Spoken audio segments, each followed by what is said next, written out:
Hi class, welcome back to my channel. In today's lesson, let's continue our discussion about scientific notation. So class, this time, i-convert naman natin yung scientific notation to standard notation. Kung mapapansin natin sa mga given natin, naka-express in scientific notation naman. And then, i-write natin into standard form. Okay? So sa previous video kasi, from numbers, in-express natin into scientific notation. So this time, vice versa naman, no? Okay. So, to convert scientific notation to standard notation, we must follow the three steps here. Yung step number 1 natin, first, i-identify natin yung exponent. Okay? So, kung yun ba ay positive or negative. And then, sa step number 2 natin, so move the decimal point in the base number according to the exponent. So, may kinalaman talaga sa exponent base sa ating step number 1. When the exponent is positive, move the decimal point to the right. And if the exponent is negative, move the decimal point to the left. And then last step, we need to write the result. Okay? So let's have illustration. So we have here 2.85 times 10 raised to 10. So class, i-identify natin yung exponent. So class, ito. So which is positive, right? So meaning, moving to the right equals positive exponent. Okay? So, we have here 2.85, right? Okay. So, from here, baguhin ko yung font.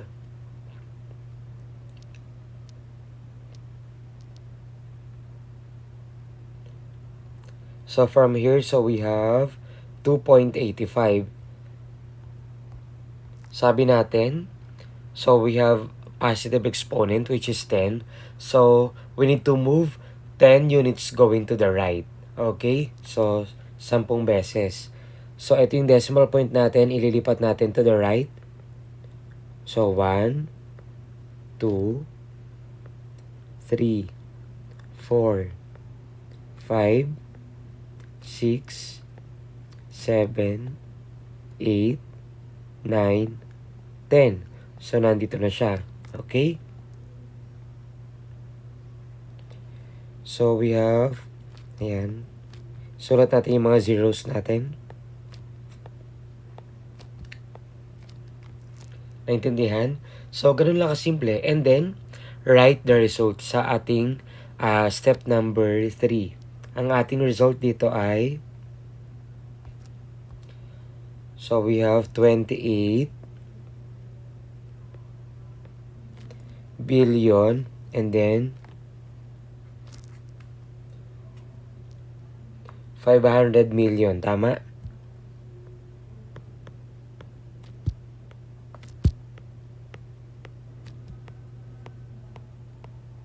So, ito na yung class. Okay? So, bilangan natin. 1, 2, 3, 4, 5, 6, 7, 8. Okay. So, ganun lang kasimple. So, yung ating illustration dito sa 2.85 times 10 raised to 10, magiging 28 billion 500 million. So, what can we infer in this illustration? Okay, very good.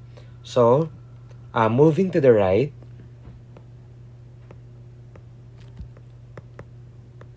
moving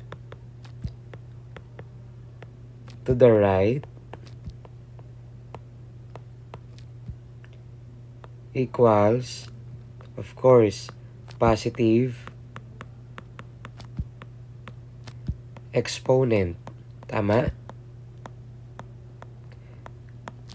So, ito yung class. Kung mapapansin natin, we have positive exponent. And then, yung ating decimal point or yung moving natin ay going to the right. Okay?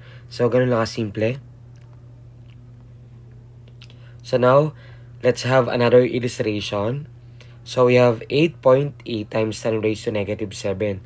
So, class dito, we have negative 7, right? So, sabi sa step number 1, identify the exponent. So, this is negative exponent.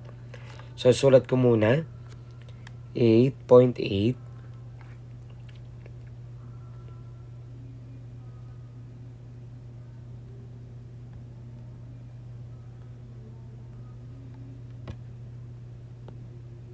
8.8. Gets? Okay, so we have here negative 7, right? So meaning, okay, ang ating movement dito ay going to the left. Very good. Kasi nga, yun ay negative, no? Okay. Sabi natin sa concept, ito yon. If the exponent is negative, move the decimal point to the left. So, how many times? Of course, we have 7. Right? So, from here, i-move natin yan.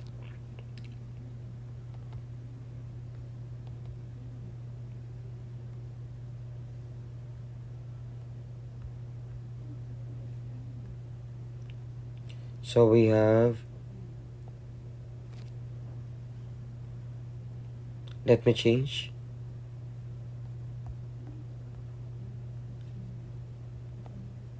One, 2, 3, 4, 5,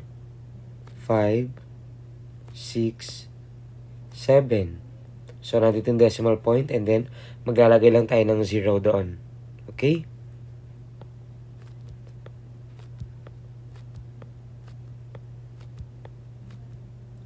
So, if we want to check our answer, so, dun sa ating previous video, i-write naman natin to into scientific notation. So, kapag nag 7 units tayo going to the right, so, ito yung magiging sagot natin in scientific notation. So, tama yon. Okay? So, i-write lang natin yan.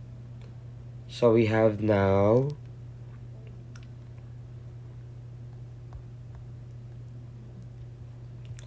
0.0, bilangan lang natin yon, 36, and then 88. Nakuha? So, ito na yung class, yung ating standard notation or standard form. Gets? Okay, so ganun lang kasimple. So now, let's answer the following examples.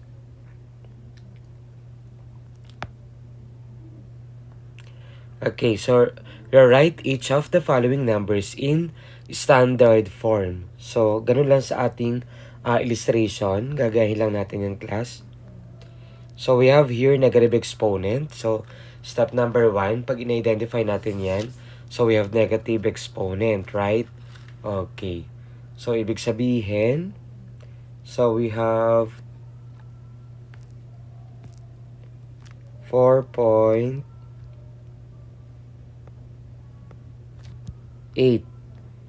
And then, ang ating movement ay going to the, very good, going to the left, no? Okay, from etong decimal point natin na to, i-move natin dito ng 4 units. 1, 2, 3, 4. And then, ayan. So, maglagay lang tayo ng 0 dyan. So, 1, 3, 4. Okay.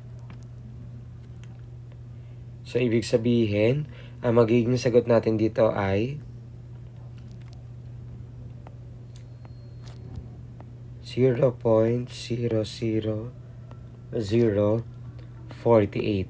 So, ito na yung kanyang standard notation or standard form. Kuha? Okay. Next, how about number 2? So, we have 2.3 times 10 raised to 6. So, same procedure. Identify the exponent, which is positive exponent. So, raised to 6 yun. So, we have 2.3. And then, i-move natin yung decimal point to the right. So, that is positive exponent. Okay? So, by the way, dito pala class, sulat natin. Moving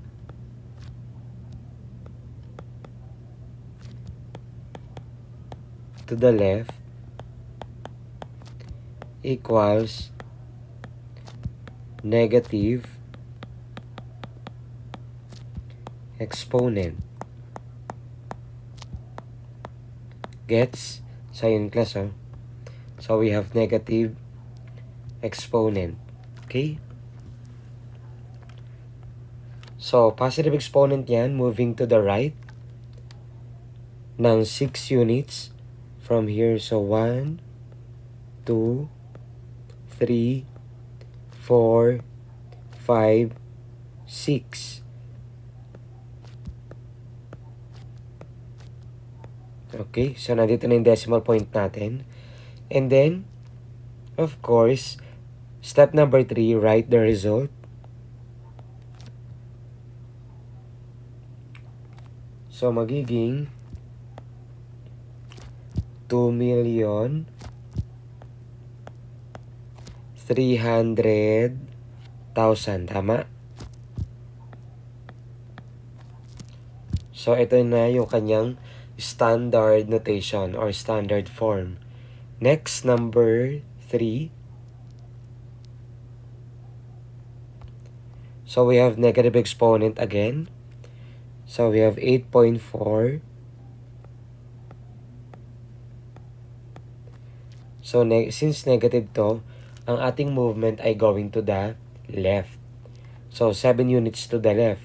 So, from here, itong decimal point, i-move na natin yan. So, 1, 2, 3, 4, 5, 6, 7.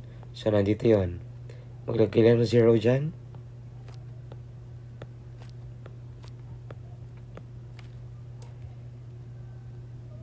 And then, last step, write the result. So, we have 0 point. So, we have 6 zeros after the decimal point.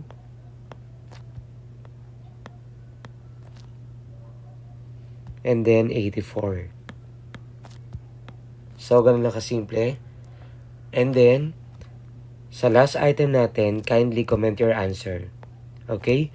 Kung meron kayo natutunan sa video nito, kindly like and share. Thank you for watching. Follow for more.